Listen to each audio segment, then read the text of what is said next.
Nous sommes nombreux à nous demander quelle éducation donner à mes enfants, qu'est-ce que mes enfants vont faire pendant ces vacances. Des moments enchantés ont trouvé une solution pour nous et ça s'appelle Youpi Park. Il s'agit d'une structure dédiée à l'épanouissement des enfants et des adolescents.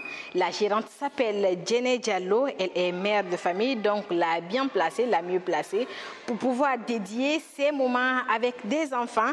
Et c'est dans votre émission SAT Découverte.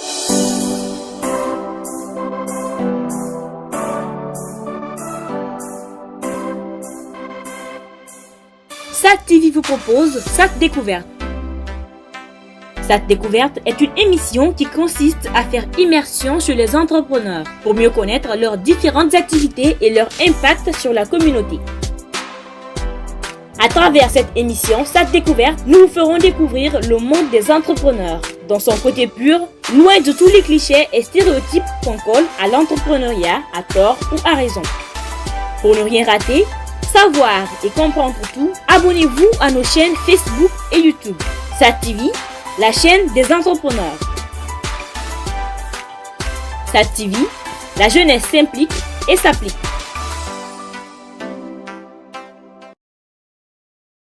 Ben voilà, et mes téléspectateurs de SAT TV, comme je disais, vous êtes dans votre émission SAT Découverte.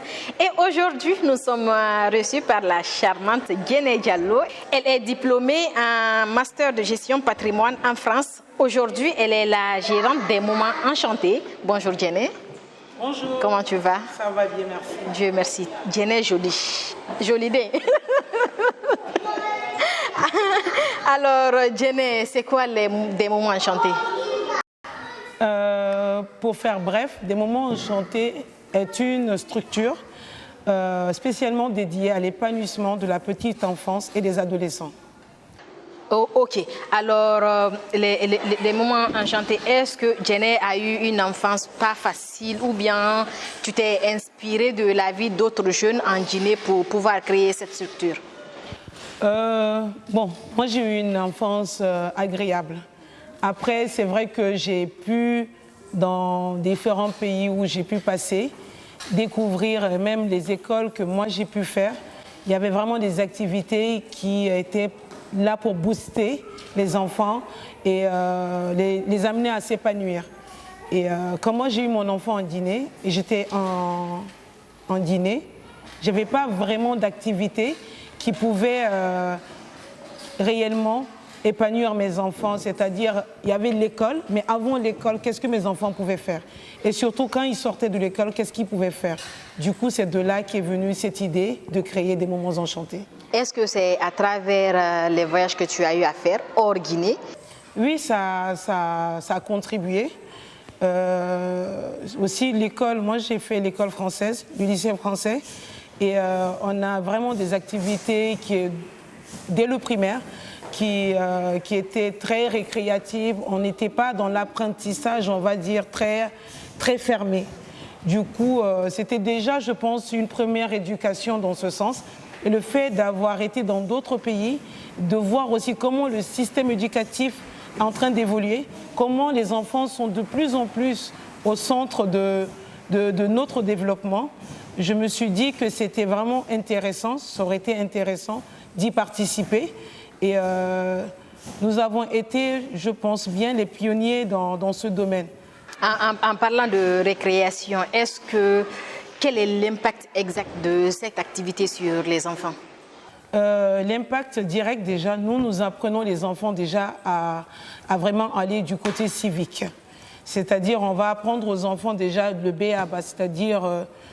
c'est normal quand on vient quelque part de se dire bonjour, quand on te donne quelque chose aussi petit que ça soit, quand on reçoit de dire merci, quand on part de dire au revoir et quand on fait mal de s'excuser. Ça déjà c'est des bases qui sont au quotidien avec nous.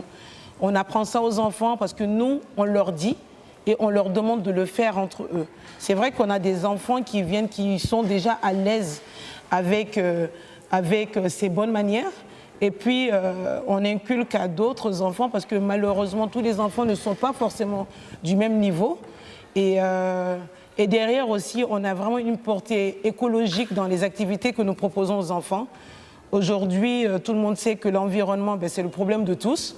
on se bat à éduquer les adultes. Nous, on se dit qu'on va vers l'éducation à la base. On prépare les enfants pour que ça fasse des adultes meilleurs demain. Du coup, on leur apprend vraiment à recycler, à faire attention à leur environnement. Parce que c'est aussi ça le respect de soi, le respect des autres, le respect de tout ce qui nous entoure. On apprend aux enfants à s'initier avec la terre. Ils font des activités comme du jardinage. On fait des projets environnementaux pour les enfants plus grands. Et ils travaillent avec des enfants plus petits. Ça leur permet d'avoir cette façon de travailler qui soit collaboratif en fait. Du coup, il y a vraiment plusieurs façades. Et les enfants, même les tout petits, on leur apprend avec les lettres, les chiffres, mais ça sera vraiment de manière ludique et amusante. Djenné, en parlant du niveau des enfants, moi j'ai une préoccupation, je parle exactement de leur rang social. Est-ce que ici c'est ouvert à tous les enfants? Quand je dis tous les enfants, c'est qui n'ont pas les moyens. Je parle du coût pour un enfant d'être là. Je vais être très franche avec vous. Cet espace a un certain coût. Du coup, malheureusement, tout le monde ne peut pas se l'offrir. Parce que cet investissement que vous voyez, c'est vraiment un investissement qui s'est fait sur un fonds qui n'a pas été, il n'y a pas de subvention, il n'y a pas d'accompagnement spécifique. C'est un terrain vide qui a été vraiment adapté aux enfants. Et derrière tout investissement, il y a un retour d'investissement. Et aujourd'hui, c'est vrai qu'on va lancer un petit appel. Si vraiment il y a des organismes ou même l'État qui pouvaient venir nous accompagner dans ce sens, à pouvoir rendre accessible au plus grand nombre, ça serait l'idéal. Et c'est vrai qu'aujourd'hui, même si c'était accessible, notre espace, parce que depuis 1 an, nous avons créé notre propre espace. On y est d'ailleurs. Ça s'appelle le Youpi Park. Malheureusement, on n'a pas la capacité aussi d'accueillir tous les enfants qui auraient cette volonté de venir. Et c'est quelque chose, je pense, qui a de l'avenir. Il y a de la place. Le tout est vraiment de proposer quelque chose de professionnel aux enfants et aux parents. Djenné, ça fait une grande responsabilité pour les parents et pour vous d'ailleurs. Les gens prennent leurs enfants et ils amènent ici. Qu'est-ce qui vous garantit pour la sécurité de ces enfants? Je pense que oui, la grande responsabilité nous incombe d'ailleurs, parce qu'on accueille les enfants d'autrui. Déjà, il faut cette relation de confiance pour qu'un parent, à un moment donné, se dise oui, je peux garder mon enfant à la maison, mais qu'est-ce qui fait qu'au lieu de garder mon enfant chez moi, je l'amènerai chez vous? Aujourd'hui, déjà, c'est que tout bêtement, moi je dirais, les parents, quand ils laissent les enfants à la maison, malheureusement, ce n'est pas général, mais la plupart du cas, les enfants seront attirés par les écrans, par la télé, les tablettes. Même quand il y a des nounous, elles-mêmes, elles veulent regarder la télé. Du coup, elles incitent les enfants, malheureusement, à suivre les écrans qu'on sait qu'ils ne sont pas forcément les meilleurs éléments dans l'éducation d'un enfant. Et aussi, cet espace vraiment a été conçu pour eux. Ce n'est pas un espace qu'on allait chercher. Ça a été vraiment la conception du A à Z a été faite pour accueillir les enfants. C'est-à-dire en normes de sécurité, en normes d'hygiène, en normes de même comment le professionnalisme derrière, parce qu'on peut avoir tout cet espace. Comment vous recrutez le personnel? Aujourd'hui, nous, pour recruter le personnel, on a une fiche de poste. C'est-à-dire, malheureusement, ce métier n'existe pas en Guinée. C'est vraiment être moniteur, c'est pas juste je prends quelqu'un dans la rue et que je forme pour qu'il puisse accompagner les enfants. Ailleurs, comme en France par exemple, que je connais bien, il y a le BAFA. C'est vraiment un diplôme qui est décerné pour pouvoir faire ce type d'activité. Nous, aujourd'hui, nous travaillons avec des professionnels. Nous travaillons avec des pédopsychologues. Nous sommes accompagnés par Enabel, par exemple, qui nous permet vraiment de mettre des structures qui nous permettent de encore mieux nous renforcer.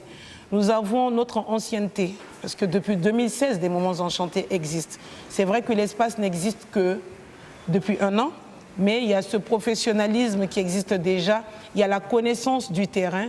Et moi-même, j'ai travaillé dans un groupe qui permettait aux enfants à instruire les enfants. Ça s'appelle Academia, ça se trouve en France. Du coup, il y a moi déjà qui suis porteuse du projet, j'ai une certaine légitimité dans le domaine. Et puis, on a formé le personnel, c'est vraiment le personnel aussi, la plupart. Ils ont commencé avec nous en 2016. On devait être rassurés avant d'ouvrir cet espace. Ce n'était pas juste, oui, il y a un manque, il faut qu'on ouvre. C'était vraiment une étude préalable qui a été faite. Et les enfants n'ont pas le même niveau. Quand je parle de niveau, ça peut être comportement et tout. Il y a des enfants qui sont violents, certains sont timides. Est-ce que vous avez eu ces cas ici et comment vous les gérez? Bon, on se veut un centre inclusif et puis on peut pas, même nous les adultes, nous n'avons pas les mêmes comportements. Du coup, on ne peut pas mettre les enfants dans des cases. Et puis, moi je dis toujours aux parents, un enfant qui est trop calme, c'est là qu'il faut se poser des questions. Un enfant, ça bouge, ça touche, ça a la découverte des choses autour. Et c'est vrai qu'à des niveaux différents, il y a des enfants qui peuvent avoir des comportements un peu plus compliqués que d'autres. Il faut déjà comprendre pourquoi c'est le cas. Par exemple, nous, aujourd'hui, quand on a des parents qui nous amènent des enfants et qu'on voit que l'enfant a peut-être une difficulté particulière, on n'est pas des experts, on n'est pas des psychologues, mais nous travaillons avec des psychologues, notamment une pédopsychologue. On peut parler aux parents, lui conseiller d'aller vers cette personne, essayer de faire un diagnostic. Et puis après, si c'est un enfant juste parce qu'il est hyperactif, parce qu'il est un peu turbulent, on sait leur donner des activités parce que chaque type d'enfant, ou selon les émotions dans lesquelles ils sont, parce qu'un enfant peut aussi être très sage, mais parce qu'il traverse un moment un peu complexe à la maison ou parce qu'il a été froissé par quelque chose, peut le faire qu'il se renferme ou faire qu'il soit un peu agité. Même un parent qui voyage, quand il laisse son enfant derrière lui, l'enfant peut avoir une attitude un peu différente que des jours d'après.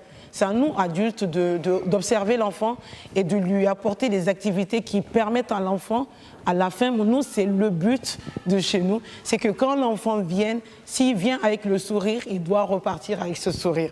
S'il vient avec de la réticence, et quand il part, il repart avec le sourire. C'est vraiment ça. Donc on adapte du cas par cas. C'est vrai qu'on a des activités qui sont inclusives, mais quand on voit qu'il y a un enfant qui a une difficulté particulière, c'est attraper cet enfant par la main et l'aider. Chaque enfant a son rythme en fait finalement. Comme il y a forcément, c'est obligatoire même des enfants qui vont à l'école. Donc comment ils font? C'est après les cours, ils viennent ou bien quoi? Oui, quand les enfants vont à l'école, nous on n'est vraiment pas une école. Ça, il faut qu'on soit clair dessus. On est, on va dire, un plus, un relais. C'est-à-dire que quand l'école n'est pas là, ou elle est fermée, on accompagne les parents à ce que les enfants soient actifs, qu'ils soient actifs mais de la meilleure des manières, qu'ils aient de la créativité autour d'eux, qu'ils aient cet esprit où ils ne sont pas juste assis en train de s'ennuyer. Quoique je dis aussi des fois aux parents que la nuit est nécessaire. Quand on s'ennuie, on imagine, ça permet de réfléchir. Donc, mais nous, on est vraiment un relais, ce n'est pas une école. Du coup, de manière générale, c'est quand les écoles sont fermées et quand il y a des congés, quand il y a les vacances scolaires, l'espace est ouvert.